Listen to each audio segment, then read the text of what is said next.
Today I'd like to show you about how to implement passkeys for the Android application. So in the previous two videos, the first one was to implement the web application with the passkey, and the second one was the iOS application with the passkey, and this is the last video for that entire passkey series, the third one with Android application. Although last two videos I used the public Git repository folder for web and iOS, this one I use the different repositories.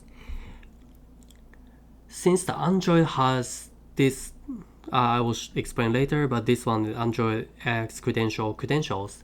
So this one made the things pretty easy. So compared to the last two, this is gonna be super easy, and for the prototype, it's very easy. So I will recommend you to just check it out. So as usual, I will just explain what it does. But basically here, Android app. So this one is written in JetpackCompose.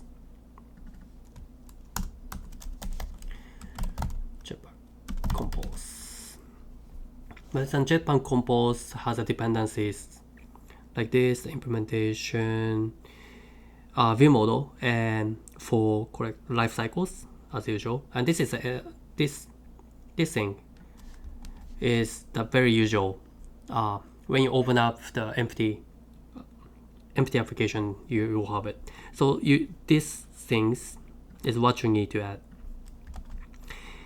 And the credential support and Android 13 below, like this. So after you have this, this is the Gradle,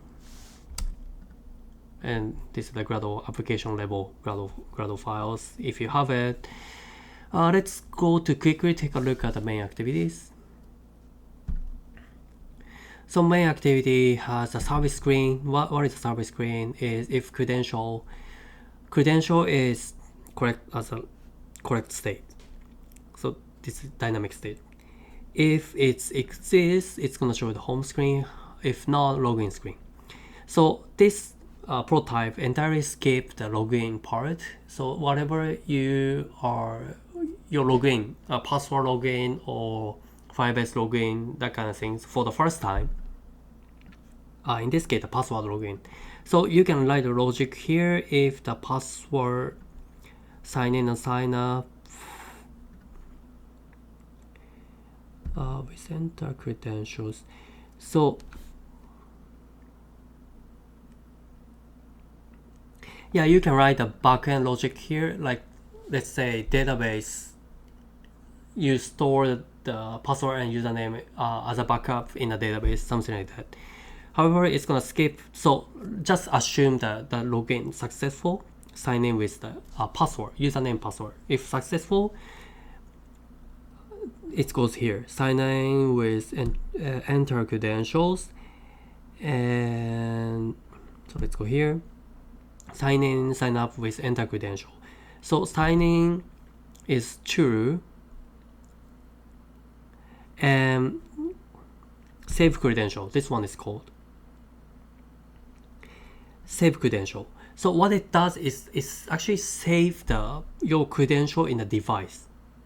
Also, it's gonna sync using the Google Cloud. So this is very powerful in the Google device. So your username and the password is safely saved and sync across the devices, right? So next time when you go here, sign in with saved credential. So once it's those credential, username, password is actually saved, you can skip, just type in those credentials. So what it does is the view model to sign in with saved credentials. So this one is so you can add the biometrics. So for example, but here is all skipped. So the how to implement the biometrics is explained in my previous video. So if you're interested in, just go back and check it out. So if you can even write it up here. So after the biometrics authentication is true, then sign success true, and then signing password credential, don't worry, the password credential.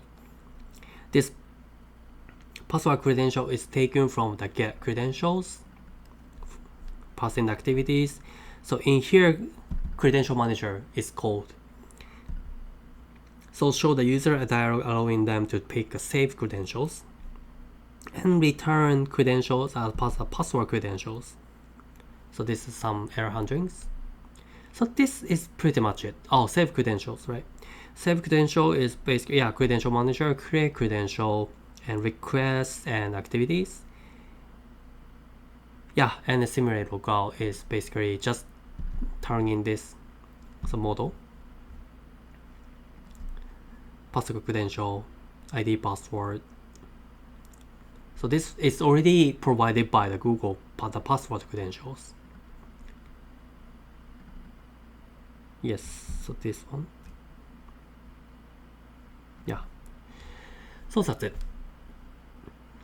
So if you're interested in, please go to this code and check it out what it does. Also, you can go to this documentation to see exactly how it's doing. However, entire flow same. You just safely save. In this case, with the help of Google, you can save your credential, username, password in the device, and then sync in across the devices. And whenever let's say the biometrics authentication is true, then you can access to these credentials and you can successfully log in using the backend. So this backend is already skipped here. So this is very bare metal prototype. However, it's run nicely. So let's go to the. So you hit the build button, and this is a screen.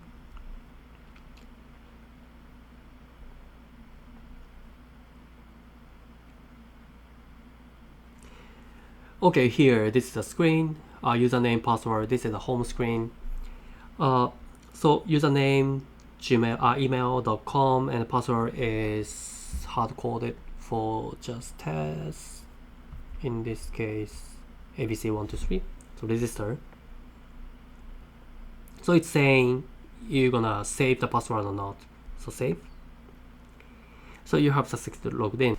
However, you can sign out, and once it's registered, you can sign in with saved credentials. So in here, you see the list of your credentials is already saved in the Google. So username, email.com, and login. Ta-da! So you successfully logged in with your saved credentials. So this is pretty much it. This is pretty easy for the Android application. So passkey implementation is quite easy, but in this case you are not connected with the database, so probably you need to work on that. Also, you can just, like I said, the biometrics implementation, you can just add it as an add-on. However, this is pretty much it for the prototyping. So in this channel, I'm showing the prototype, very fast prototyping with web, iOS, and Android, with some topics that I'm interested in. So if you find this video very helpful, then please subscribe this channel. Also, if you have any question and comment, please just leave the comment down below, and don't forget to hit the like button. So see you in the next video. Happy prototyping. Bye bye.